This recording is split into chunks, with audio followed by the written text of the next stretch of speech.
Assalamualaikum warahmatullahi wabarakatuh. Perkenalkan, saya Nur Asnah SPD, berasal dari SD Negeri 105405 Desa Sentang, Kecamatan Tuluk Mengkudu. Saya adalah CGP Angkatan 07, Kabupaten Serdang Bedagai, Provinsi Sumatera Utara. Kali ini saya akan menunjukkan aksi nyata yang telah saya lakukan, baik itu di kelas seperti pembuatan keyakinan kelas bersama siswa saya dan penyelesaian masalah dengan segitiga restitusi. Kemudian saya juga sudah melakukan sosialisasi bersama teman sejawat terkait budaya positif.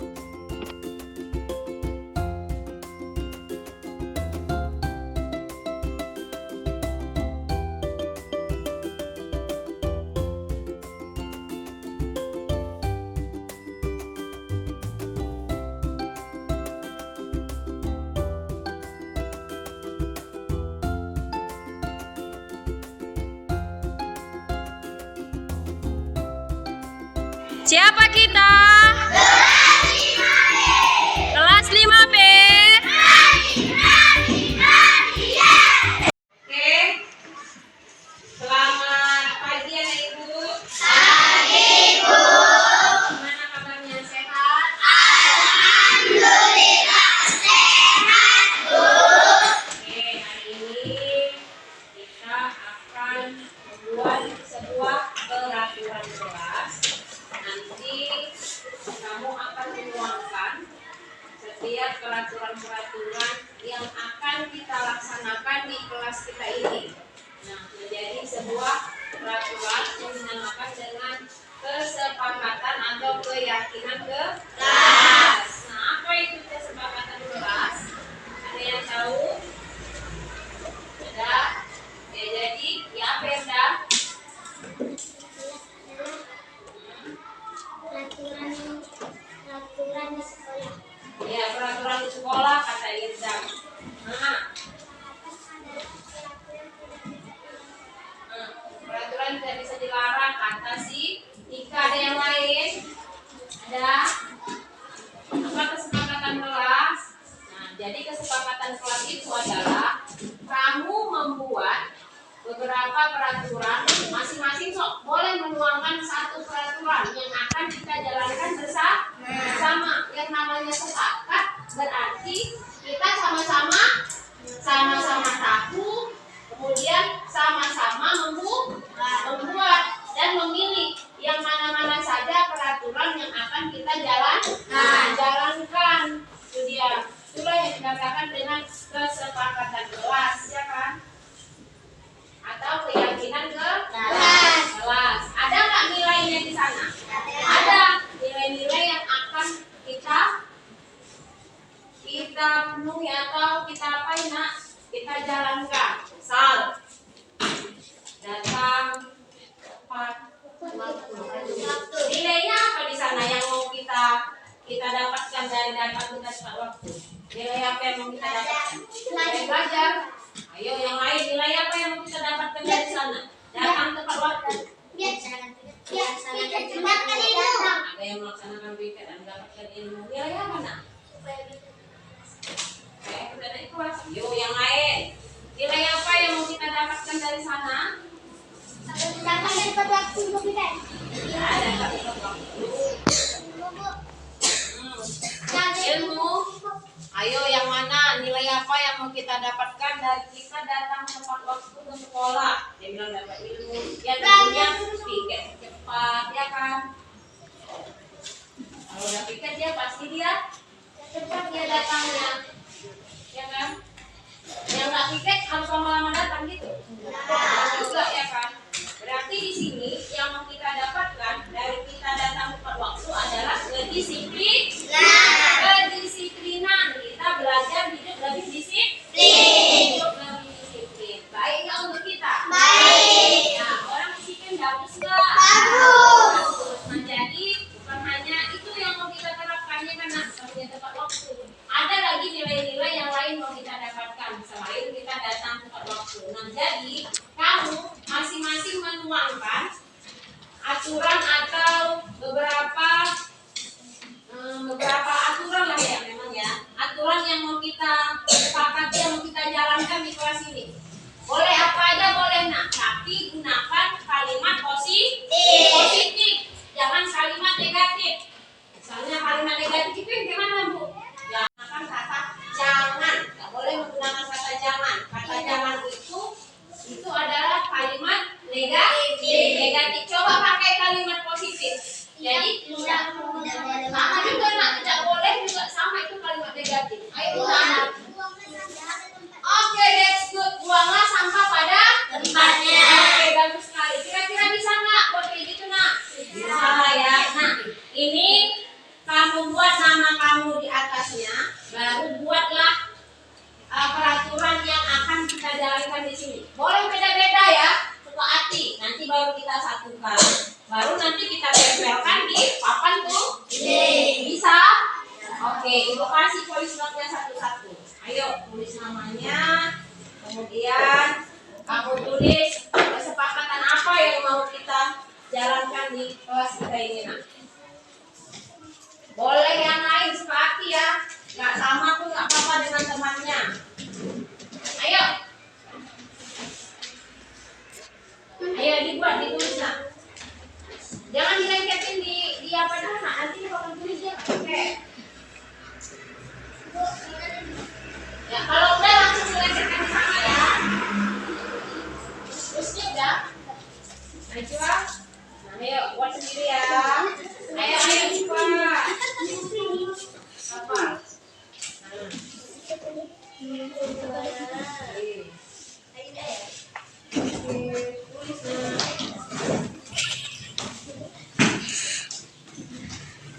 Tulis ya.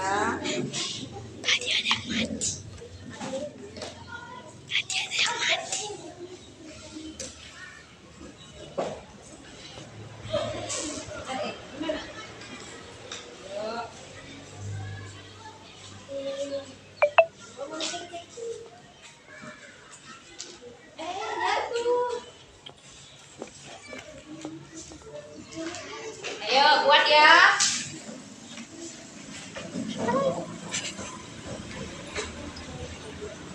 Ayo. Buat namanya, buat peraturannya. Oh, aku buat kalimatnya belum pandai. Ya udah buat aja dulu, nggak apa-apa nak. Buat aja dulu. Yang penting ada dibuat dulu. Nanti kalau memperbaiki sama-sama kita perbaiki kalimatnya di papan tulis. Hah? Enggak lah, tulis namamu. Baru peraturan kelas apa yang mau kita jalankan.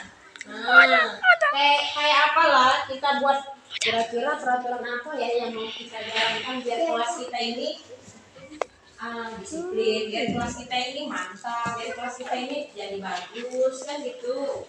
Peraturan apa mau kita buat? Sudah? Kalau sudah langsung lengketkan ke papan tulis. Oke, Irdam. Yang sudah nak, yang sudah boleh duduk kembali ya. Yang sudah boleh duduk kembali. Ayo, yang sudah boleh duduk kembali.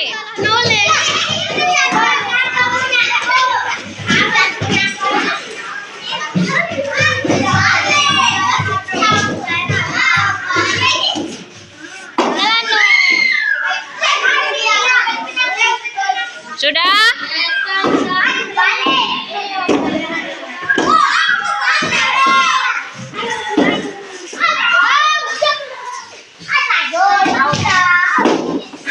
Masing-masing kita sudah menuangkan peraturan atau kesepakatan yang akan kita jalankan di kelas. Ini Ibu baca ya. Mutia Saskia menghormati guru dan teman. Menghormati, tidak boleh buang sampah. Ini kalimat negatif tadi ya, tapi nggak apa-apa, nanti kita perbaiki sama-sama. Ini datang tepat waktu. Ini masalah kedatangan. Datang tepat waktu ketika melaksanakan piket, ini kita satukan ya. Datang ke sekolah tepat waktu, oke, ini kita satukan dulu. Buang sampah di tempatnya, ini kita satukan. Apalagi buang buang sampah pada tempatnya ini kita satukan. Tidak boleh buang sampah sembarangan ya, kita satukan dulu. Lagi buang sampah harus ke dalam tong sampah. Pikir buang sampah harus ke dalam kelas, bukan ke dalam tong sampah. Ya, buang sampah pada tempatnya ya. Menghargai teman dan guru berarti di sini. Datang tepat waktu. Datang tepat. Buang sampah pada tempatnya. Berpakaian rapi. Ini. Berpakaian rapi sesuai peraturan. Ini yang bagus ya. Buanglah sampah di tempat sampah. Ini. Banyak ya. Menghormati guru yang sedang berbicara. Iya, ini di sini. Ada lagi, menghormati guru dan teman, menghargai guru dan teman. Ya, berarti di sini.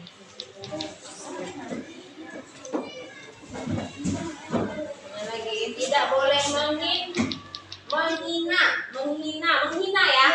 Berarti kalau menghina nih sama juga dengan menghormati ya. Menghormati teman ya kan. Ini itu kan. Tidak boleh menyontek ketika mengerjakan tugas sekolah. Tidak boleh menyontek. Ini termasuk apa ini ya? Ini harus kita tahu ya. Menyontek. Tidak boleh menghina orang lain. Berarti ini sama dengan menghormati. Tidak boleh memotong pembicaraan guru dan teman. Ini juga apa? Menghormati. Oke, menghormati. Bagus. Apa ini? Saling menghormati guru dan teman. Berarti ini apa? Menghormati. Bagus. Tidak boleh berkata anak. Tidak boleh berbahasa. Apa ya? Tidak boleh berkata an. Apa an? Berapa ya? Tidak boleh berkata apa? Berapa? Hah? Oh, tidak boleh berkata ah. Oke, berarti ini kesopanan juga ini ya. Berarti menghargai juga termasuk ini ya. Artinya gini, tidak boleh berkata ah kepada orang lain, kepada orang tua ya kan? Harus laksanakan piket. Berarti apa? Akan tepat waktu. Iya. Berarti ya. Menghargai teman dan guru. Membuang sampah pada tempatnya. Di sini. Di sini. Jika bertanya, acungkan tangan. Menghargai guru dan teman. Di sini. Di sini. Membersihkan lingkungan dan sekolah, masuk kelas tepat waktu. Berarti ini bisa lah ini. Datang tepat waktu bisa ini ya. Oke. Membersihkan lingkungan dan sekolah. Berarti ini bisa membuang sampah pada tempatnya ya kan. Oke, di sini ada 1, 2, 3, 4, 5 peraturan yang mau kita jalankan ya kan. Tapi kita ambil dulu beberapa ya kan. Atau kelima-limanya kita ambil juga boleh. Yang pertama apa? Iya, datang tepat waktu. Iya, berarti yang pertama kesepakatan kelas ya kan. Kesepakatan kelas 5 D. Oke. 1 datang tepat waktu. Iya, datang tepat waktu. Apa lagi? Buang sampah. Di sini ya. Buang sampah pada tempatnya. Buang sampah pada tempatnya.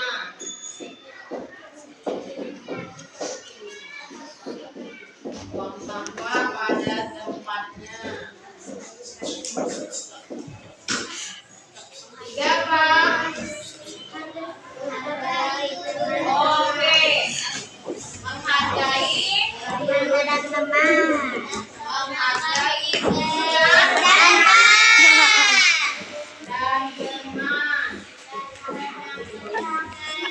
Apa nak? Iya. Melaksanakan piket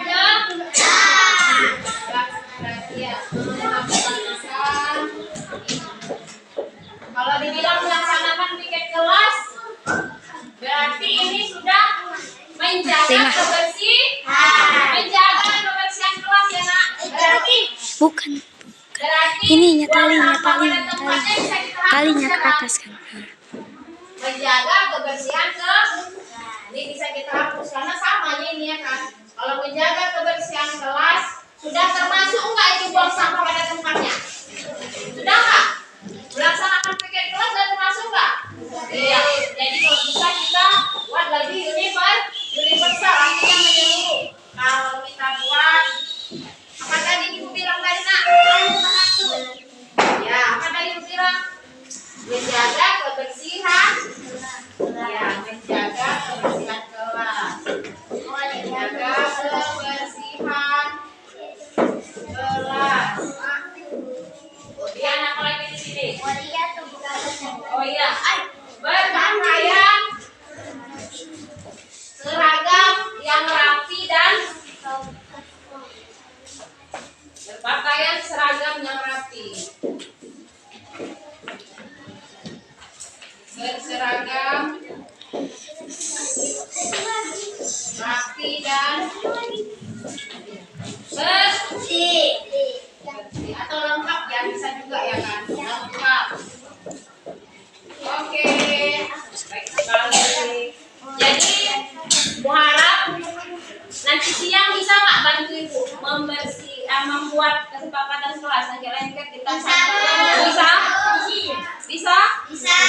Oke, bagus. Terima kasih sama Ibu sudah bekerja sama kita buat kesepakatan kelas kita hari ini. Mudah-mudahan apa itu Indah? Ya, mudah-mudahan kita bisa melaksanakan apa yang sudah kita sepakati bersama untuk kita dan bisa menjadi budaya baik atau kebiasaan baik di kelas kita. Nah, ini namanya adalah budaya apa nak? Positif atau negatif? Budaya positif. Kalau sudah positif berarti itu sudah baik, bagus ya kan? Budaya yang sangat bagus. Oke, terima kasih.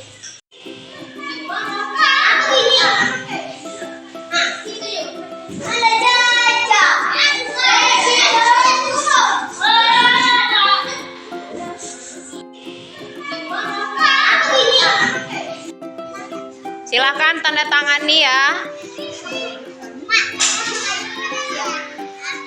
Oke, lanjut. Ini kesepakatan kelas yang sudah kita buat semalam ya. Kemarin. Lanjut.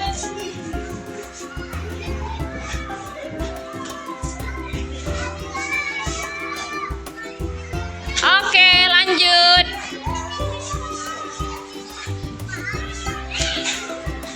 Oke, sip, lanjut.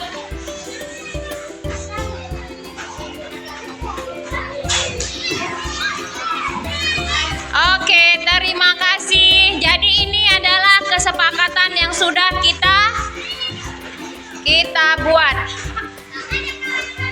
Nah, kemudian semua kesepakatan atau peraturan kelas yang sudah kita buat itu harus dilaksanakan dengan baik dan dengan sungguh-sungguh. Nah, kalau tidak sungguh-sungguh gimana? Apa yang harus kita lakukan? Kita apain, Nak? Ya, kita perbaiki sama-sama. Kemudian Kalau bisa jangan sampai lah ya nak ya. Karena yang buat peraturan ini siapa? Ibu atau kalian nak? Kami. Iya, kalian yang buat kan? Kita yang buat sama-sama. Jadi harus dijalankan dengan baik. Oh. Assalamualaikum warahmatullahi wabarakatuh. Saya Najira Judi Naimulan. Saya siswa dari Ibu Nur Asna SPD. Saya sangat senang saat membuat kesepakatan kelas bersama ibu dan teman-teman semua. Kami dilibatkan untuk membuat peraturan atau keyakinan kelas sehingga kami bisa menjadi lebih bertanggung jawab, mandiri, saling menghormati, dan lebih disiplin. Semoga kami bisa menjadi generasi yang lebih baik lagi ke depannya. Terima kasih Bu Nur Asna. Wassalamualaikum warahmatullahi wabarakatuh.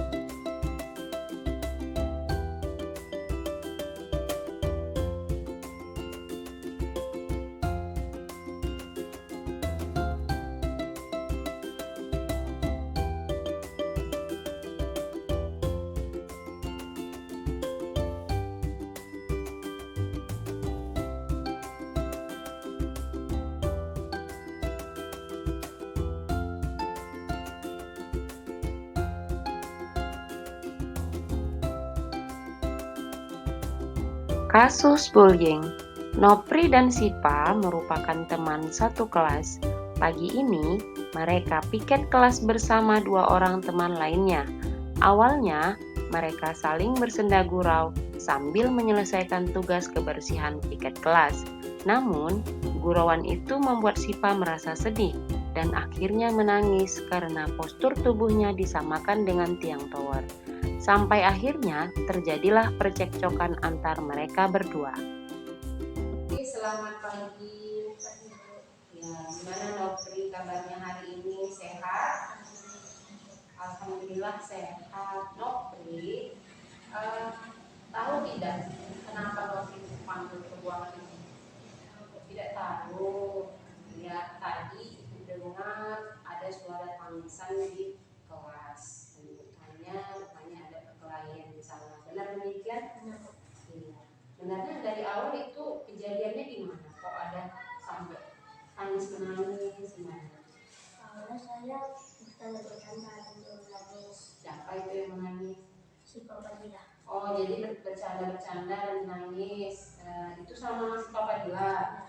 Oh, jadi karena bercanda, mungkin ada bahasa yang menyakiti perasaannya.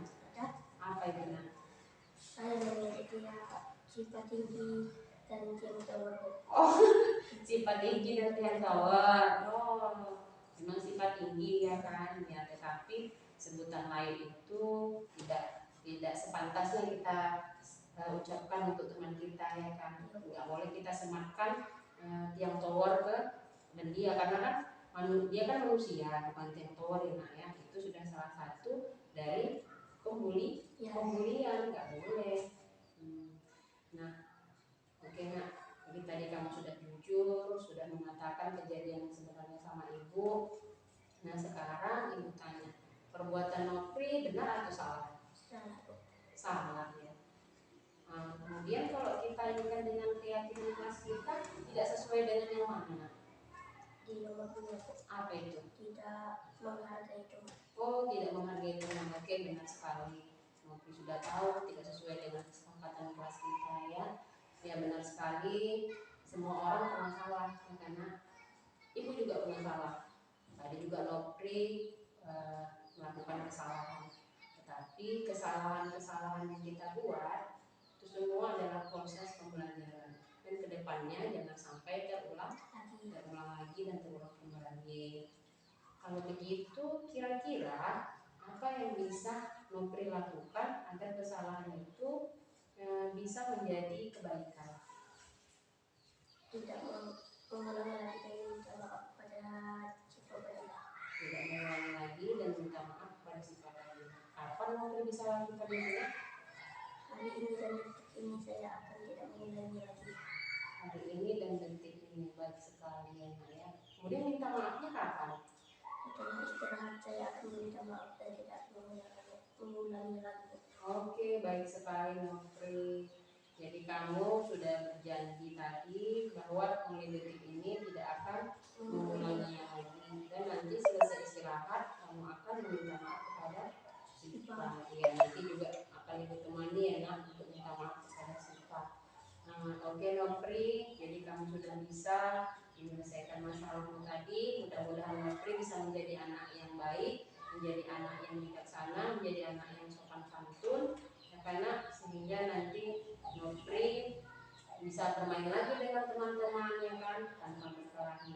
Ingat nak, ketika kita bermain, bercanda, jangan sampai menyakiti perasaan Orang lain. iya, karena sejatinya kita juga tidak ingin disakiti karena jadi begitu juga dengan teman Nopri.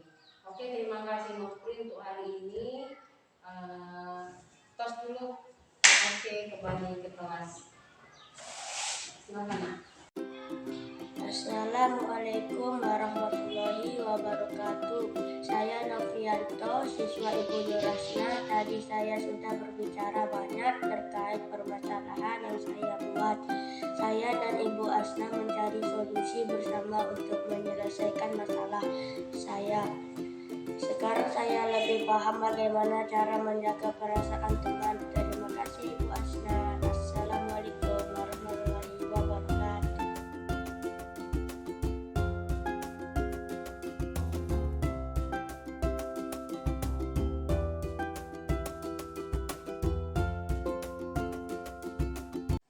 Selamat siang Bapak Ibu, terima kasih kami ucapkan Bapak Ibu telah dapat meluangkan waktu untuk pemaparan budaya positif yang dibawakan oleh teman kita Nur Asna SPD. Di sini saya sebagai pembawa acara, saya akan membacakan kata acara. Yang pertama kata sambutan oleh saya sendiri, yang kedua kata sambutan oleh Bapak Kepsek. Untuk Bapak Kepsek kami persilahkan dengan waktu dan tempatnya.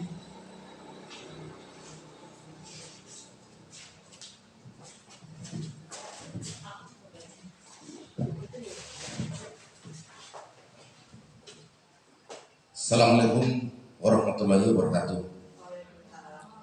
Yang terhormat Bapak Ibu peserta kegiatan dan sekaligus yang terhormat narasumber kita Bu Nur Asna SPD selaku guru di SD Negeri 10 5405 Sentang, Kecamatan Tulung Kudu, Kabupaten Serdang Dagai di JGP Angkatan 07. Pertama sekali marilah sama-sama kita ucapkan puji dan syukur kehadirat Allah Subhanahu wa taala, Tuhan yang Maha Esa, yang mana pada siang hari ini kita masih diberikan kesehatan, kesempatan, luangan waktu serta keringanan langkah sehingga dapat berkumpul berhadir di ruangan ini untuk melaksanakan ataupun sekaligus mendengarkan paparan yang akan disampaikan oleh Bu Asna tentang materi kita budaya positif. Tentu di sini saya sebagai kepala sekolah berharap kepada rekan-rekan guru semua dapat nanti mendengar dengan baik sehingga nanti dapat dipaparkan juga di lapangan dengan baik juga. Di sini ucapan terima kasih kepada penyelenggara yang sudah menyiapkan sarana dan prasarana yang sudah tersedia. Mudah-mudahan ini nanti akan menjadi modal ilmu bagi kami setelah pemaparan dari Ibu, dan dapat pula nanti kami unjuk di lapangan ataupun di kelas masing-masing. Saya rasa demikian. Mudah-mudahan acara kita ini berjalan dengan lancar tanpa ada halangan suatu apapun. Terima kasih. Assalamualaikum warahmatullahi wabarakatuh.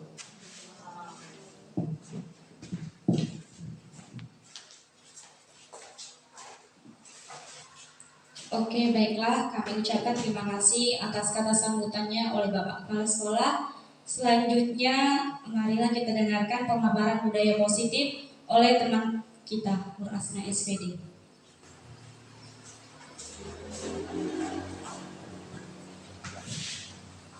Baik, terima kasih atas kesempatan yang sudah diberikan.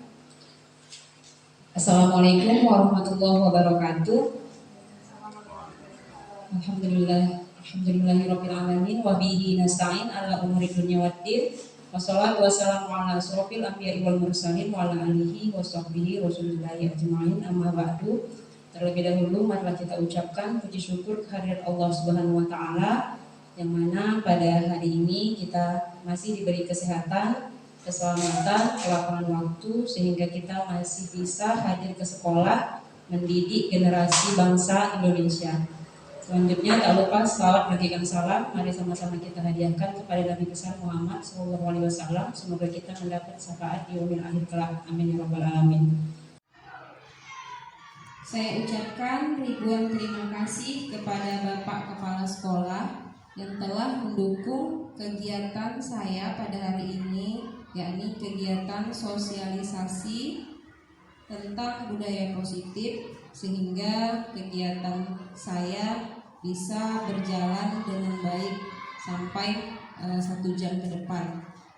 Dan tak lupa pula saya ucapkan ribuan terima kasih kepada rekan-rekan sejawat yang telah bersedia hadir di sini untuk sama-sama kita belajar mengenai budaya positif. Kalau tadi Bapak Kepala Sekolah mengatakan saya narasumber, sebenarnya tidak. Saya di sini juga masih dalam tahap belajar. Jadi saya dan rekan-rekan nanti sama-sama belajar kita tentang budaya positif. Mungkin itu dari saya. Langsung saja kita masuki pemaparan saya pada hari ini, yakni tentang budaya positif. Bapak Ibu semua, kira-kira apa arti budaya positif kurikulum Merdeka? Jadi memang ada di sana profil pelajar Pancasila yang seperti sudah saya gerakan di dinding kelas saya ini. Nah, inilah sebenarnya yang ingin kita capai, yang ada pada siswa atau anak didik kita. Yang pertama itu beriman bertakwa kepada Tuhan Yang Maha Esa dan berakhlak mulia. Sebenarnya ini tujuan budaya positif kita, Bapak Ibu. Kemudian kreatif, selanjutnya berkebinekaan global, mandiri, bergotong royong, dan bernalar kritis. Jadi memang itulah yang mau kita tumbuhkan di dalam dan menjadi karakter pada murid-murid kita. Jadi ini Bapak Ibu ada tujuan aksi nyata saya hari ini atau pemaparan saya hari ini adalah tujuannya ada 3 poin. Jadi memang kita memahami konsep pendidikan menurut Ki Hajar Dewantara, selanjutnya melakukan evaluasi dan refleksi, iya Pak, tentang praktek disiplin dalam pendidikan Indonesia secara umum, dan yang terakhir memahami peran sebagai guru untuk membangun budaya positif dengan menerapkan konsep disiplin positif dalam berinteraksi dengan murid. Ini topik aksi nyata saya, itu ada 7 poin. Perubahan paradigma, disiplin positif, motivasi perilaku manusia, kebutuhan dasar manusia dan dunia berkualitas, keyakinan kelas, 5 posisi kontrol restitusi, dan yang terakhir adalah segitiga restitusi. Bapak Ibu akan mencoba dengan sekuat tenaga dengan berbagai cara untuk meminta dan memberikan benda tersebut. Bisa dengan bujukan, bisa dengan ancaman, bisa dengan hardik, bisa dengan merayu, bisa dengan menyuap. Pokoknya dengan berbagai cara lah agar kepalan tangannya bisa terbuka. Oke, jadi yang punya kepalan tangan ini pasti membuka atau enggak. Yang jelas kalau biasanya kita kalau punya barang berharga, kita pengen nggak buka. Kita pengen nggak kasih sama orang. Nah itu Bapak Ibu lah. Bapak Ibu satu orang buat kepala tangan, tapi buat barang yang berharga itu apa? Yang satu lagi mencoba buka, boleh dengan rayuan, boleh dengan apa? Oke Bapak Ibu, kita mulai kegiatannya ya. Saya punya misalnya uang 100 juta.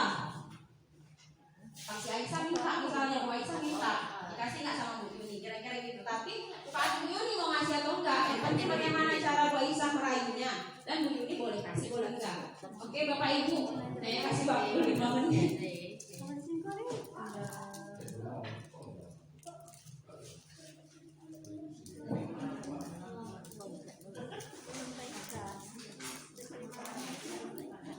Yang penting kalau dia nggak tahu itu apa yang ini, yang penting rayu aja dia. Sambungan apa ini Rosa? Boleh tante. Alah, aku mau loh. Apa sih ini? Mahal ini jauh tempatnya. Kayak mana mahal? Kan apa? 100 kan sudah bisa. Mahal ini jauh tempatnya. Ini Kenapa? Ini nggak boleh. Kan kalau aku mau lagi, bahkan menteri kamu. Mahal tante, terus satu cuma nya. Kalah kau. Masih ini aku minta sama kau. Ya kalah kau. tiga, Tandanya di dua. Ya kalah kau Sansan. Soalnya nanti kita aku nggak kasih tolong lagi kau ya. Karena dia lagi jadi manusia kau. Oke, terima kasih Bapak Ibu atas waktunya. Nah, bagaimana saya nyuruh Bapak untuk kasih tanggapan dulu. Yang megang kepala tangan tadi siapa? Oke, boleh. Siapa yang mau ngomong ini? Boda. Gimana tadi tanggapannya Boda? Terima kasih kesempatan buat saya. Tadi kan sudah Ibu terangkan untuk mengenai satu benda di tangan teman kita. Kita harus membunuhnya supaya barang tersebut bisa kita minta. Tapi menurut pendapat saya, Bu ya, saya penasaran sekali apa yang dia genggam, dan saya rayu kepada dia, tolong apa? Saya ingin tahu Pak, mohon Pak, apa saya? Mau tahu aku kan tahu, tolong apa? Akhirnya dia dengan rayuan saya, apa kata Bapak ini? Daripada Ibu penasaran, benar saya kasih aja lah. Oh, berarti Bapak ini nggak tahan juga ya? Baik, terima kasih untuk Ibu Ada atas waktunya. Selanjutnya Bu Yuni. Oleh Bu Yuni atau Bu Aisyah. Dan nanti dilanjutkan sama Ibu Doris. Gimana tanggapannya Bu? Saya yang pegang, saya yang mengulurkan tangan.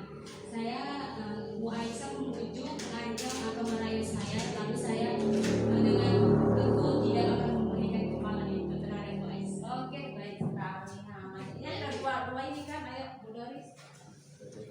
Iya. Tadi yang menggenggam tadi Bu Susan. Jadi saya udah coba saya rayu, saya ancam, sampai saya suruh nanti baterai kamu nanti bocor, nggak akan mau dibukanya. Karena mungkin benda yang dipegang ini adalah benda yang sangat berharga sama dia. Makanya dia nggak mau orang memilikinya. Itulah tadi saya suruh saya ternyata kau pelik juga, karena ini mungkin penting samamu. Oke, baik sekali. Terima kasih Bapak Ibu guru hebat. Berarti masing-masing tanggapannya ya kan Bu. Jadi coba dulu kasih aplaus untuk kita semua. Oke, terima kasih. Nah, selanjutnya, jadi sebenarnya siapakah yang sesungguhnya memegang kontrol atau kendali, yang menutup kepalan tangan atau yang berusaha dengan segala cara untuk membuka kepalan tangan rekannya? Siapa yang memegang kontrol sebenarnya?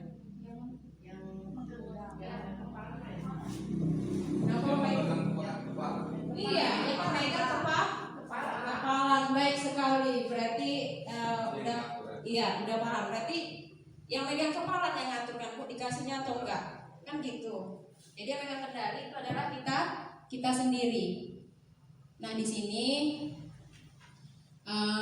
seorang psikiater dan pendidik yaitu Dr. William Glaser dalam kontrol teori atau choice teori meluruskan beberapa miskonsepsi tentang makna kontrol, bahwa guru bisa mengontrol murid itu adalah ilusi. Selanjutnya, kritik dan membuat orang merasa bersalah itu dapat menguatkan karakter, itu juga sebenarnya ilusi. Yang ketiga, semua penguatan positif, efektif dan bermanfaat itu juga ilusi. Dan yang terakhir, orang dewasa memiliki hak untuk memaksa itu juga ilusi. Jadi yang memegang kontrol sebenarnya diri kita sendiri, bukan orang lain.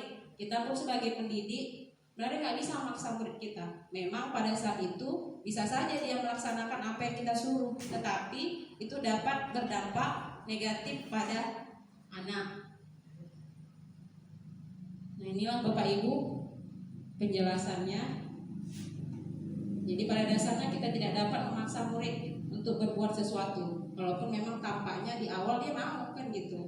Tapi hal demikian itu karena dia mengizinkan untuk dikontrol oleh gurunya. Selanjutnya, segala usaha untuk mempengaruhi murid agar mengulangi suatu perilaku tertentu adalah suatu usaha untuk mengontrol murid tersebut. Mungkin dalam jangka waktu tertentu itu bisa saja terjadi, ya kan? Kemungkinan murid tersebut akan menyadari dan mencoba untuk menolak bujukan. Yang ketiga, menggunakan kritik dan rasa bersalah untuk mengontrol murid menuju pada identitas gagal. Kadang kita suka bilang murid, kan gara-gara kau kan, kenapa kau kayak ini jadi kena kau kayak gini kan, kayak gitu kan. Misalnya dia nggak kerjain PR, kita suruh dia misalnya bersihkan ruang kelas atau membersihkan sampah di luar. Gara-gara kau kayak gini kan, nah, kita sering suka buat murid itu merasa dirinya itu bersalah. Akhirnya si murid mengembangkan dialog diri yang negatif pada dirinya. Oh iya, berarti aku ini gak ada artinya apa-apa, kan seperti itu. Yang terakhir, banyak orang dewasa yang percaya bahwa mereka memiliki tanggung jawab untuk membuat murid-murid berbuat hal-hal tertentu. Namun hal demikian tidak akan berlangsung lama, karena tidak ada seorang pun yang ingin dipaksa. Jadi murid itu perasaannya sama seperti kita Bapak Ibu. Mereka nggak mau dipaksa, kita pun seperti itu kan. Seperti yang kita lakukan tadi lah. Kita kan nggak mau dipaksa orang lain. Kalau memang kita merasa kita nggak harus membuka itu dan memberikan itu, kenapa enggak? Kan gitu. Tapi mungkin kalau Pak Jani tadi ada rasa iba. Yang membujuk tadi seorang perempuan. Jadi memang Pak Jani adalah, lagian pun agak lebih tua dari Pak Jani ya kan, apalagi udah kayak mamanya kan begitu. Tapi sebenarnya kontrol itu tetap ada pada kita. Nah ini kita harus berubah paradigma itu. Kita berusaha memahami pandangan orang lain tentang dunia. Semua perilaku itu pasti memiliki tujuan. Hanya Anda yang bisa mengontrol diri Anda sendiri. Anda tidak bisa mengontrol orang lain. Kolaborasi dan konsensus menciptakan pilihan-pilihan baru. Dan yang terakhir, model berpikir menang-menang. Nah, jadi ini yang di sebelah kiri, ini yang biasa kita kerjakan di kelas. Ya kan Bapak Ibu? Tapi di sini kita belajar untuk merubah paradigma kita, bagaimana memang cara menghadapi murid agar mereka bisa timbul motivasi intrinsik. Jadi motivasinya itu berasal dari dirinya sendiri, bukan karena kita suruh-suruh baru dikerjakannya. Kira-kira begitu Bapak Ibu. Selanjutnya disiplin positif. Nah ini disiplin positif ada beberapa makna, dimulai dari disiplin itu berasal dari bahasa Latin yaitu disiplina yang artinya belajar. Makna asal dari kata ini berkonotasi dengan disiplin diri. Selanjutnya disiplin diri membuat orang menggali potensinya menuju sebuah tujuan apa yang dia hargai.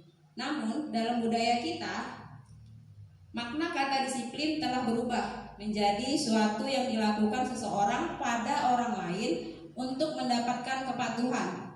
Kecenderungan umum adalah menghubungkan kata disiplin dengan ketidaknyamanan, bukan dengan apa yang kita hargai atau pencapaian suatu tujuan mulia.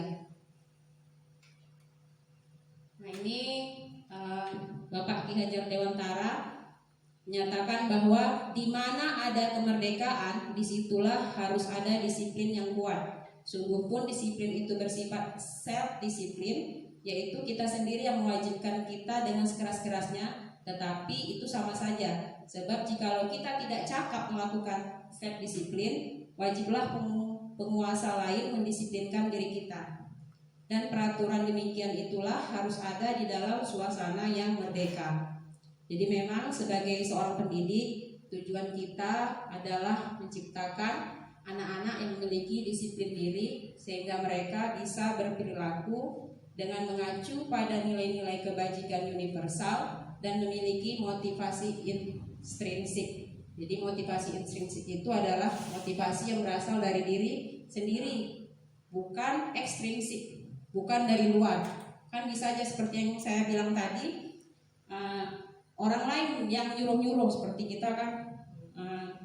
Nah, ambil itu sampah. Sebenarnya kalau anak murid sudah ada motivasi intrinsik dari dalam diri dia, ketika dilihatnya sampah itu sudah punya pikiran, oh ambillah, karena memang kan kita perlu bersih, kebersihan, menjaga kebersihan.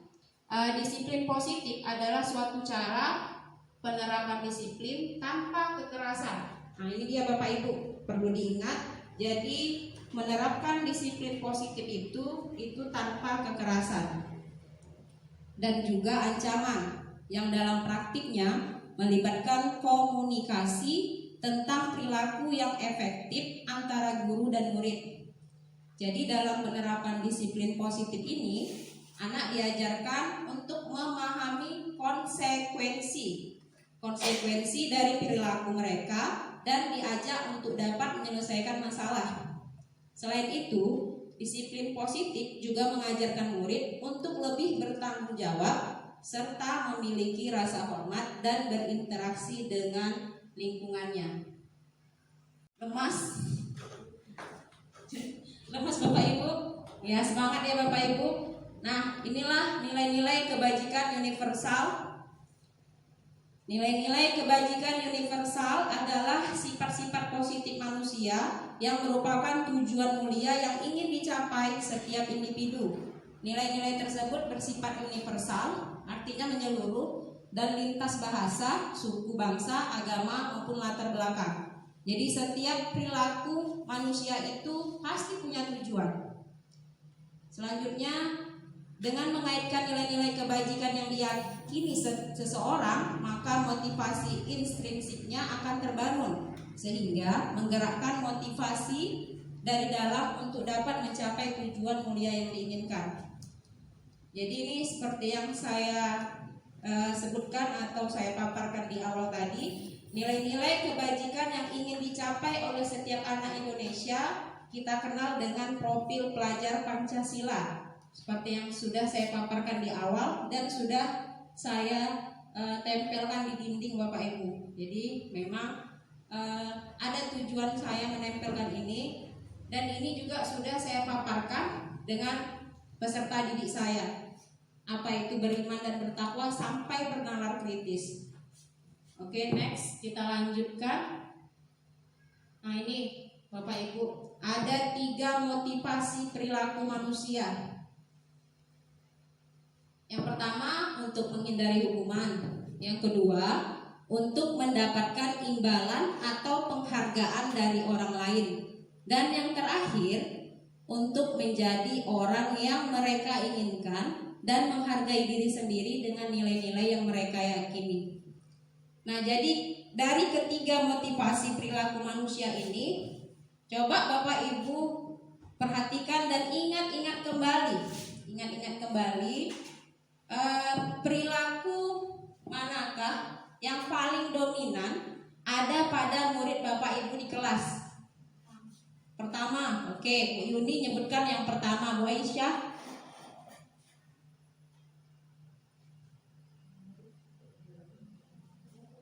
Pertama Ibu Doris. Pertama Ibu Susan. Pertama Pak Jandi. Terakhir Bu Oda. Iya, yang pertama ya Bu. Jadi memang dominan itu yang pertama, untuk menghindari hukuman. Nah inilah yang kita harus rubah Bapak Ibu. Jadi motivasi itu harus yang ketiga, untuk menjadi orang yang mereka inginkan dan menghargai dirinya sendiri. Kalau sudah yang ketiga ini, dipastikan dia sudah ada motivasi intrinsik dari dalam dirinya sendiri. Kalau yang pertama dan yang kedua itu motivasi ekstrinsik dari orang lain. Mungkin menghindari hukuman, misal ngerjain PR, besok ini paling disuruh berdiri nih sama Bu Yuni nih, kerjain lah PR, salah-salah lantak lah, kan gitu ya kan Bu. Kemudian yang kedua, mendapat imbalan misalnya atau penghargaan dari orang lain, aku kejar lah ini biar dapat hadiah atau dapat kado nanti pas terima rapor misalnya seperti itu. Jadi yang perlu kita munculkan itu adalah yang ketiga. Next kita lanjut. Nah ini Bapak Ibu, jadi tujuan dari disiplin positif itu adalah menanamkan motivasi yang ketiga pada murid-murid kita, yaitu menjadi orang yang mereka inginkan dan menghargai dirinya sendiri dengan nilai-nilai yang mereka percaya. Ketika murid-murid kita memiliki motivasi tersebut, mereka telah memiliki motivasi intrinsik yang berdampak jangka panjang. Nah, jadi perlu digarisbawahi, kalau motivasi intrinsik itu sudah dipastikan itu dampaknya jangka panjang. Tapi dampaknya bukan negatif ya Bapak Ibu, dampaknya pasti dampak positif karena memang ini tanpa disuruh-suruh ini. Dia udah ngerti sendiri harus belajar karena mungkin dia merasa anak sekolah. Motivasi yang tidak akan terpengaruh pada adanya hukuman ataupun hadiah. Jadi ini sangat sesuai dengan pemaparan atau menurut Ki Hajar Dewantara, di mana merdeka itu artinya tidak hanya terlepas dari perintah, akan tetapi juga cakap untuk memerintah diri sendiri. Nah inilah Bapak Ibu yang harus kita tanamkan di dalam diri anak didik kita. Oke, ini Bapak Ibu ada identitas gagal, ada identitas sukses. Nah jadi ini ada 3. Ada hukuman, ada konsekuensi, ada restitusi. Kalau dia hukuman itu udah pasti identitas gagal. Kita ngasih hukuman sama anak-anak itu udah pasti. Memang pada saat itu dia dikerjainya, tapi besok-besok itu akan diulanginya kembali. Artinya mengulangi kesalahan yang sama. Karena dia merasa udah kok dikasih hukuman, buat lagi ya nggak apa-apa, kan seperti itu. Nah, jadi identitas sukses itu jika kita memberikan konsekuensi dan restitusi. Kalau hukuman itu kan menyakitkan sifatnya Bapak Ibu. Selanjutnya kalau dia konsekuensi, sesuatu itu harus terjadi. Tapi ini kita sudah konsultasi sama anak-anak. Misalnya gini, ayo anak-anak, jika nggak kerjain PR besok apa akibatnya? Udahlah Bu, aku nulis aja lah Bu. 2 kali buku tulis misalnya. Berarti kan ada kesepakatan antara si anak dengan si guru. Mereka udah tahu konsekuensi apa yang akan mereka terima ketika mereka tidak melaksanakan tugasnya. Kalau restitusi itu merupakan pilihan. Kalau hukuman itu nggak nyaman, pasti tidak nyaman. Kita pun nggak nyaman kalau terima hukuman.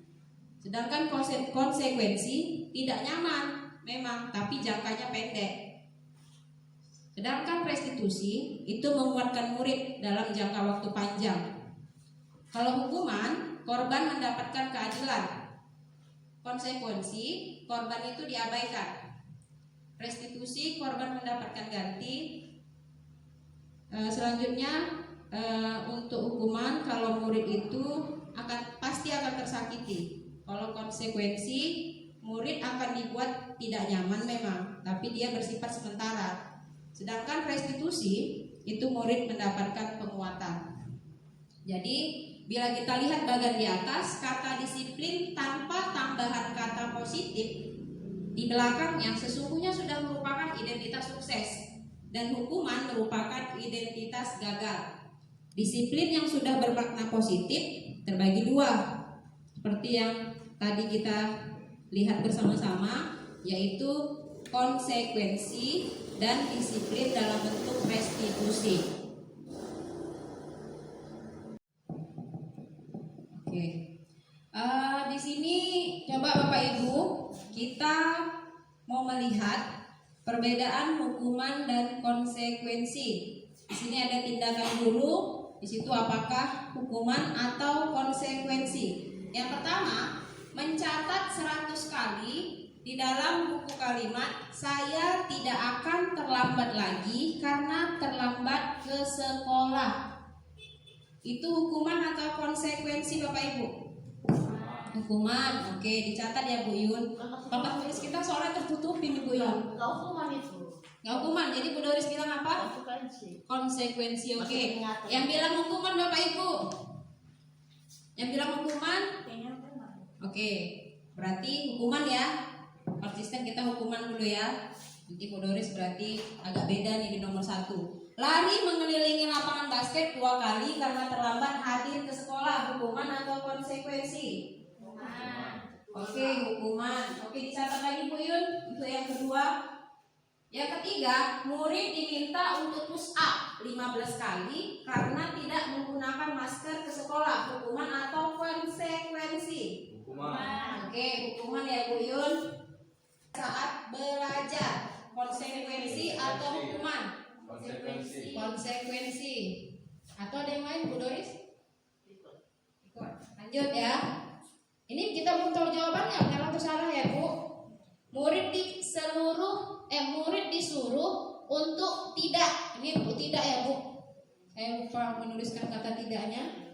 Murid disuruh untuk tidak mengenakan sepatu seharian di sekolah karena tidak mengenakan sepatu hitam.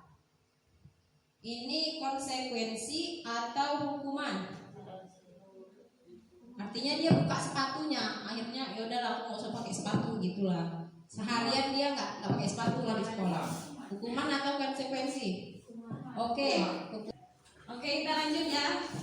Tengok Bu Aisyah udah pegang-pegangan. Yang terakhir, lari mengelilingi lapangan basket 2 kali karena terlambat 10 menit untuk pelajaran PJOK. Hukuman atau konsekuensi Bapak Ibu? Hukuman. Oke, hukuman. Kita kunci jawabannya ya. Oke, sekarang kita lihat jawabannya. Pertama, itu adalah hukuman. Benar atau salah Bu Yun? Betul. Benar. Yang kedua, hukuman juga. Benar atau salah Bu Yun? Mantap. Yang ketiga, hukuman juga. Benar atau salah Bu Yun? Benar. Lanjut ya. Yang keempat, konsekuensi. Benar atau salah Bu Yun? Keren. Yang kelima, konsekuensi. Benar. Yang keenam, hukuman. Benar atau salah? Oke, benar juga. Dan yang terakhir, konsekuensi. Benar atau salah? Oke. Jadi memang berarti ini mantap ya kan? Baru dilihat udah tahu. Yang jelas yang kita perlu garis bawahi, hukuman itu sifatnya menyakiti perasaan anak. Nah, itulah dia. Kalau konsekuensi itu sudah ada perjanjian antara siswa dengan guru. Oke, saya minta aplausnya untuk teman-teman semua karena sudah menjawab dengan benar. Kalau dibilang ini udah 95% jawaban kita benar ya Bapak Ibu. Kita lanjut. Nah, ini dia. Jadi bentuk program kebajikan atau apresiasi perlu kita ingat ada beberapa dalam memberikan apresiasi atau pengakuan terhadap anak. Misalnya beri pengakuan secara khusus. Misalnya gini, pintar kamu ya nak ya. Beri apresiasi secara khusus. Kemudian beri pengakuan secara pribadi. Ini hampir sama nih ya, khusus dengan pribadi. Selanjutnya yang ketiga, pengakuan kepada semua murid secara bergantian. Jadi misalnya jangan hanya satu orang saja. Misal kita suruh, ayo nak jawab ini nak. Kemudian besoknya dia lagi. Nah, nggak seperti itu ya Bapak Ibu. Kita harus menyeluruh sama anak murid. Artinya semua ini adalah murid kita, semua ini adalah anak kita. Jangan hanya satu orang dia pintar, terus itu aja yang kita suruh. Nah, jadi kan nggak nampak. Padahal yang lain juga ada bakatnya. Selanjutnya, beri pengakuan secara konsisten. Arti konsisten itu berkelanjutan ya kan Bapak Ibu. Terus kita kasih seperti ini. Ini yang sudah saya buat di sini adalah absensi kelas. Kalau saya bilang sini fingerprint, tapi fingerprint manual. Di sini, ketika sebelum saya buat ini, memang kelihatan anak murid itu kurang dia dalam kehadiran. Lama dia datang, hadir, cuma lama dia datang. Setelah kami buat ini, maka berlomba-lomba mereka. Jam 6:30 ada yang sudah nyampe di sini. Ya, jadi memang ini sesuai dengan kehadirannya, misal dia hadir nomor 1, maka letakkannya lah namanya di sini, ya kan Bapak Ibu. Jadi setiap hari saya beri pujian untuk 10 orang pertama. Memang pujiannya enggak saya berikan hadiah atau apa, tapi secara konsisten saya beri pengakuan. Hebat anak ibu, 10 orang pertama kita beri dulu aplaus. Sebenarnya aplaus ini sudah pengakuan. Jadi besoknya bergantian lagi, bersemangat lagi yang lain untuk ikut menjadi 10 orang pertama untuk hadir ke tempat ini. Kita lanjut. Nah ini kebutuhan dasar manusia. Saya pengen Bu apa ini ya? Bu Aisyah lah dulu membacakan Bu Aisyah. Ya, baca Bu Aisyah. Boleh berdiri, boleh duduk, apa-apa Bu Aisyah. Kita sama-sama belajar. Pertanyaan pemantik. Ibu Ambar, guru wali kelas 2A di SD Balita Hati, sedang bingung menghadapi ulas salah satu murid di kelasnya. Doni, beberapa anak di kelas 2A telah datang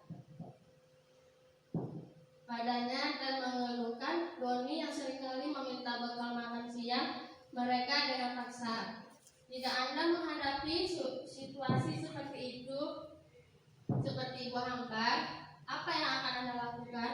Menurut Anda, kira-kira apa alasan Doni melakukan hal itu? Oke, terima kasih untuk Bu Aisyah yang telah membacakan kasus ini. Nah, coba kita perhatikan kembali Bapak Ibu. Mungkin ini pernah terjadi di kelas kita kan Bapak Ibu, apalagi kelas 2. Kadang kayaknya tuh seringnya kan Bapak Ibu. Jadi kira-kira sebenarnya si Doni ini dia ingin memenuhi kebutuhan dasar yang mana Bapak Ibu?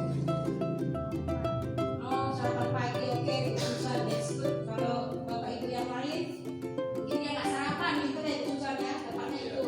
Kalau Bapak Ibu yang lain, oh mendapat perhatian, bagus. Yang lain Bapak Ibu, berarti kekuasaannya kan Pak, dia pengen berkuasa, kira-kira gitu. Kalau terus pengen dapat perhatian, kata susah, mungkin kan lapar perutnya. Oke, ada lagi Bapak Ibu yang lain? Ya, terima kasih Bapak Ibu yang sudah menjawab. Nah, jadi benar yang Bapak Ibu katakan tadi itu benar. Itu adalah kebutuhan dasar manusia. Jadi ada kebutuhan dasar manusia. Yang pertama itu kasih sayang dan rasa ingin diterima, ingin dicintai, ingin disayangi. Kemudian penguasaan seperti yang disampaikan Pak Jani tadi. Selanjutnya kebebasan. Selanjutnya kesenangan. Sekarang tadi udah bisa bilang ya udah. Dari perhatian, oh berarti kasih sayang dan rasa diterima ya kan Bapak Ibu. Kemudian bertahan hidup. Nah ini Bu Susan tadi. Karena lapar kan gitu kan Bapak Ibu. Jadi ingin menggajal perutnya biar jangan lapar. Yang juga secara paksa ya kan. Nah ini sebenarnya hal-hal seperti ini itu wajar. Kita juga seperti itu. Setiap manusia pasti punya 5 kebutuhan dasar ini. Cuman memang caranya terkadang salah. Jadi itu yang perlu kita betulkan atau kita benarkan menjadi hal-hal yang baik. Sebenarnya kalau dia lapar, bisa saja dia meminta dengan cara yang baik. Misalnya, kita makan dulu sedikit, nggak pernah diperutku. Nah, dengan cara yang baik tentu orang juga dengan senang hati memberikan. Kira-kira seperti itu Bapak Ibu. Jadi kita perlu tahu dengan cara apa. Nih, dengan cara menanya dulu kepada si anak. Jangan langsung kita marah, dengan Bapak Ibu. Memang apa ini bandel, langsung kita cubit, langsung kita jewer. Seharusnya nggak seperti itu. Bisa kita panggil dia, bisa ke kantor, kita panggil secara pribadi. Jangan dimarahi di depan teman-temannya. Itu mematikan, matikan semangatnya. Memang ibu ini nggak tahu dia, nggak makan di rumah, mama belum masak, misalnya gitu. Ayah nggak kelar, nggak ada duit, misalnya seperti itu kan Bapak Ibu. Jadi kita tanya si anak, tapi nggak boleh kita tanyanya dirame-rame orang, apalagi menghardik, memarahi tidak boleh Bapak Ibu. Nah, semua orang senantiasa berusaha untuk memenuhi kebutuhannya dengan berbagai cara. Bila mereka tidak bisa mendapat kebutuhannya dengan cara yang positif, mereka bisa melanggar peraturan atau melakukan hal-hal yang tidak sesuai dengan nilai-nilai kebajikan. Kita sebagai guru harus mampu menuntun murid agar setiap perbuatannya bernilai positif. Dan jika terjadi perbuatan yang menyimpang, maka jangan langsung menghakim mereka, karena kesalahan mereka merupakan proses pembelajaran. Segitiga restitusi adalah jawaban untuk menuntun waktu mereka agar kembali pada nilai-nilai yang diharapkan. Jadi Glaser menyatakan bahwa kapasitas untuk berubah itu sebenarnya ada pada diri kita sendiri. Jika kita dapat mengidentifikasi kebutuhan apa yang mendorong perilaku kita, maka perubahan perilaku positif dapat dimulai dengan mencari solusi untuk memenuhi kebutuhan tertentu dengan cara yang positif, bukan cara yang negatif. Nah, saya buat bersama murid-murid saya seperti yang kita lihat di depan. Situ kalau sudah dibuat keyakinan kelas, jadi nampaklah kesepakatan kelas. Kan di sana ada kesepakatan kelas ya kan Bapak Ibu. Jadi di sana kita lihat ada 4 poin yang mungkin yang akan kami terapkan di kelas kami. Sementara itu dulu untuk di kelas kami. Nanti kalau udah terlaksana bisa kita ganti dengan yang lain lagi. Apa yang pengen kita inikan? Kalau di sana kan masuk kelas tepat waktu ya kan Bapak Ibu. Nah, pertanyaan pemantiknya, mengapa keyakinan kelas? Kenapa tidak peraturan kelas saja?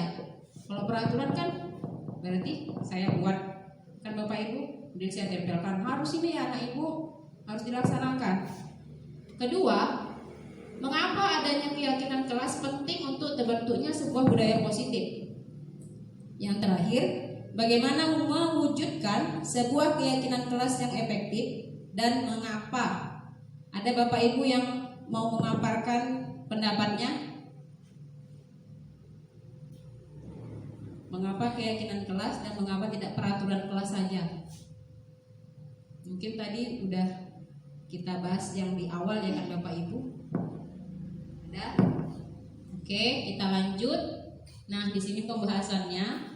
Jadi memang kenapa dibuat keyakinan kelas? Kenapa tidak peraturan kelas?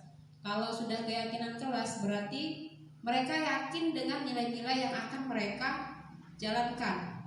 Tidak, peraturan ini harus dikerjakan. Saya buat peraturan terus mereka wajib mengerjakan. Berarti di sana kan tidak ada campur tangan siswa dalam membuat keyakinan kelas itu. Dan saya tidak ada menanamkan nilai apa yang pengen dikejar. Misalnya ini seperti kesepakatan kelas yang sudah kami buat. Masuk kelas tepat waktu. Nah, seperti kalau kita lihat dari sana, yang di nomor 1 itu poin nomor 1, sebenarnya ada nilai yang ingin kita capai dari sana. Masuk kelas tepat waktu. Kira-kira apa Bapak Ibu yang ingin kita capai dari kesepakatan kelas yang pertama? Iya benar sekali. Iya benar sekali Bu Doris ya, kedisiplinan, disiplin. Jadi itu sebenarnya sudah dituangkan masing-masing siswa dan itu bukan saya sendiri yang membuat. Jadi masing-masing siswa menuangkan kesepakatan kelas apa yang akan kita kerjakan. Sebenarnya ada 25 atau 27 kemarin. Cuman memang kami ambil 4 ini dulu untuk dijalankan. Berikutnya kalau sudah tercapai insya Allah akan dibuat yang baru atau ditambah yang baru lagi. Jadi ini sifatnya tidak baku, artinya untuk kelas 5 harus ini dan ini sampai akhir semester. Tidak. Jika ini sebulan sudah tercapai, maka bisa kita ganti dengan bulan depan bisa kita ganti dengan kesepakatan kelas yang baru. Nilai-nilai kebajikan, sini pembahasannya Bapak Ibu.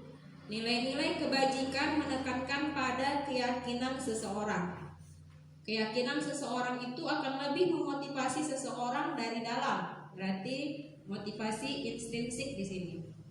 Seseorang akan lebih tergerak dan bersemangat untuk menjalankan keyakinannya daripada hanya sekedar mengikuti serangkaian peraturan tertulis tanpa makna. Jadi kita buat keyakinan kelas dan kita jelaskan apa maknanya ini. Murid-murid pun demikian. Mereka perlu mendengarkan dan memahami arti sesungguhnya tentang peraturan-peraturan yang diberikan. Apa nilai-nilai kebajikan di balik peraturan tersebut? Apa tujuan utamanya dan menjadi tidak tertarik atau takut sehingga hanya sekedar mengikuti serangkaian peraturan-peraturan yang mengatur mereka tanpa memahami tujuan mulianya. Jadi ini pembentukan keyakinan kelas. Ini tadi yang saya bilang Bapak Ibu. Jadi dia sifatnya abstrak dari peraturan yang lebih rinci dan konkret. Kalau kemarin murid saya, siswa saya buatnya konkret. Misalnya gini, tidak boleh datang terlambat. Gitulah dibuat murid saya.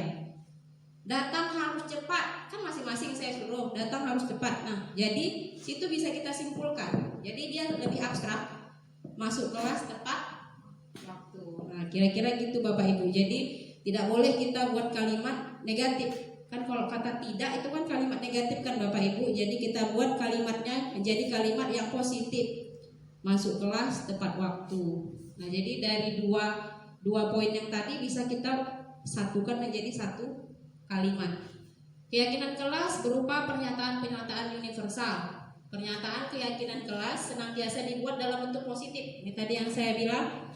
Selanjutnya yang keempat, keyakinan kelas hendaknya tidak terlalu banyak sehingga mudah diingat dan dipahami oleh semua warga kelas. Ini yang saya buat 4 dulu. Nanti kalau sudah terlaksana boleh diganti kembali, ditambah. Tadi itu ya. Selanjutnya, keyakinan kelas sebaiknya sesuatu yang dapat diterapkan di lingkungan tersebut. Selanjutnya, semua warga kelas hendaknya ikut berkontribusi dalam pembuatan keyakinan kelas lewat kegiatan curah pendapat. Nah, jadi memang kemarin curah pendapat. Ada kami curah pendapat dengan siswa di kelas ini. Dan yang terakhir, bersedia meninjau kembali keyakinan kelas dari waktu ke waktu. Ini tadi yang sudah sama-sama kita dengar dan saya sampaikan bahwasanya jika 4 kesepakatan kelas atau keyakinan kelas ini sudah terlaksana, maka ini bisa saja kita ganti. Nah, ini contoh keyakinan kelas Bapak Ibu. Dan nanti Bapak Ibu mau membuat keyakinan kelas, bisa dibuat di kelasnya masing-masing. Nanti saya bantu. Kalau Bapak Ibu terkendala misalnya dengan laptop atau apa, kasihkan ke saya biar saya ketikkan dan saya printkan dan bisa dilengketkan di kelas masing-masing. Tapi dengan catatan harus inikan dulu dengan siswanya, ya Bapak Ibu. Nah, ini dia dokumentasi kemarin tentang keyakinan kelas. Ini dokumentasinya. Oke. Selanjutnya ini Bapak Ibu 5 posisi kontrol.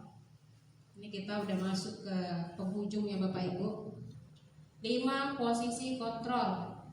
Jadi posisi guru itu ada 5. Pertama penghukum, pembuat merasa bersalah. Sebenarnya di awal sudah kita singgung tadi ya kan Bapak Ibu. Penghukum, pembuat merasa bersalah, kemudian teman, pemantau, dan manajer.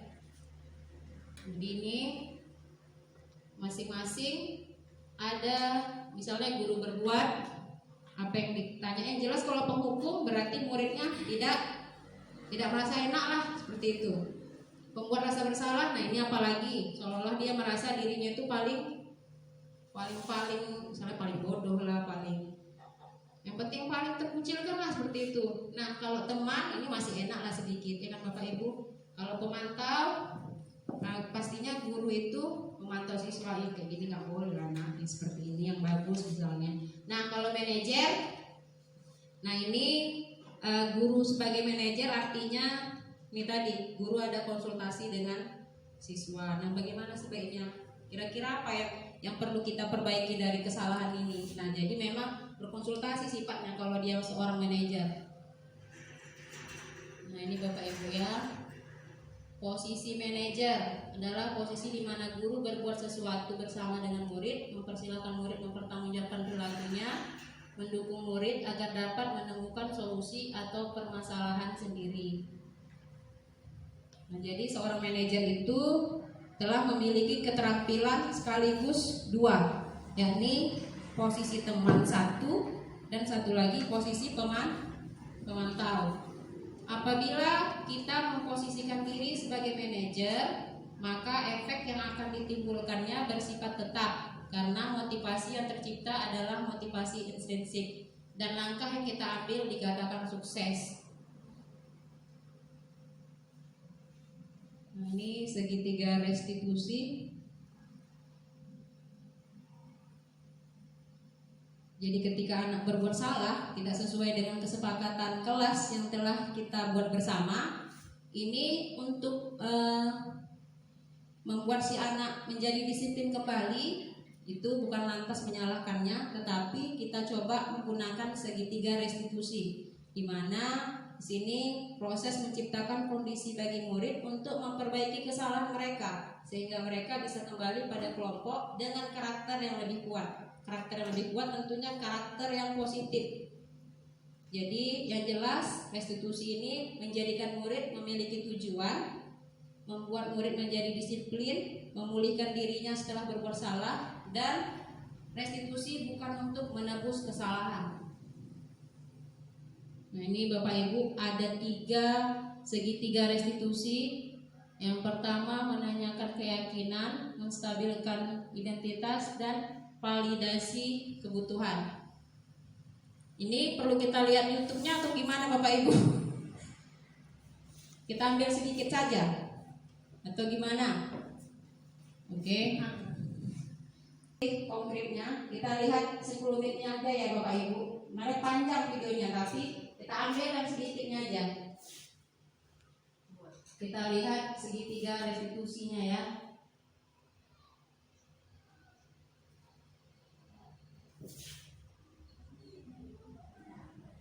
Dalam penerapan restitusi, 1. Menstabilkan identitas, 2. Validasi tindakan salah, dan 3. Menanyakan keyakinan.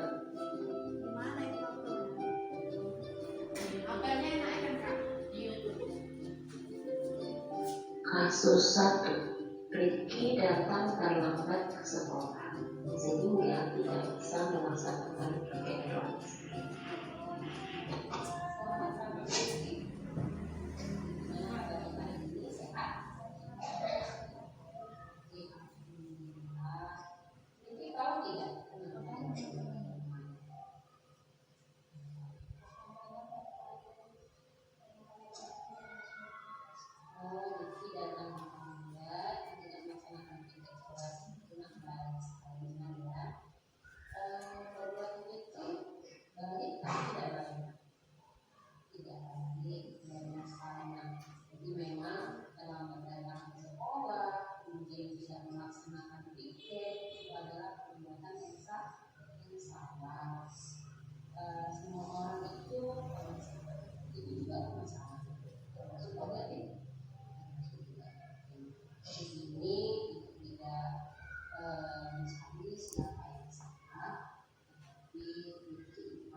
Kasus 2. Reja dan Raiju bermain stick ya. Oke, kira-kira seperti itu Bapak Ibu.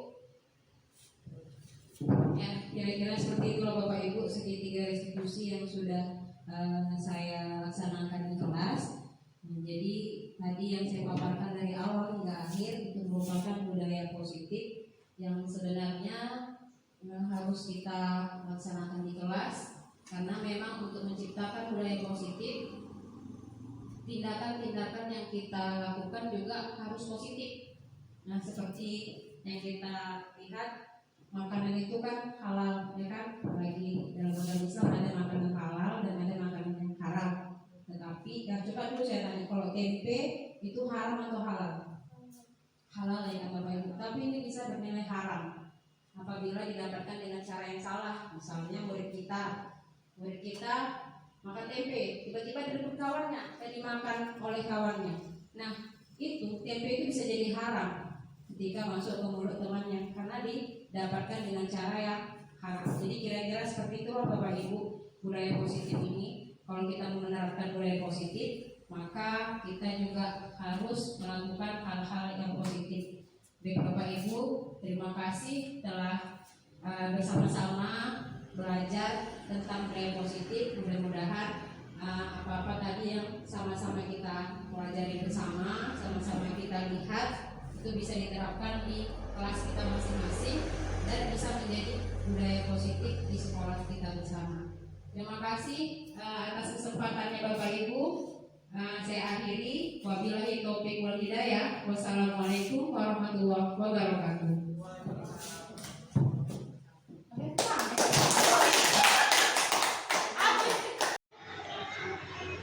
Oke, baiklah. Terima kasih kami ucapkan atas pemaparan budaya positif oleh teman kita atau rekan kerja kita, Asna SPD. Dan kami juga berterima kasih buat Bapak dan Ibu yang telah menyempatkan waktu untuk mengikut melaksanakan pemaparan budaya positif ini. Semoga budaya positif ini bisa kita dapat laksanakan di sekolah sehingga kita menjadi sekolah yang semakin maju. Saya ucapkan terima kasih, selamat siang dan salam sejahtera untuk kita semua.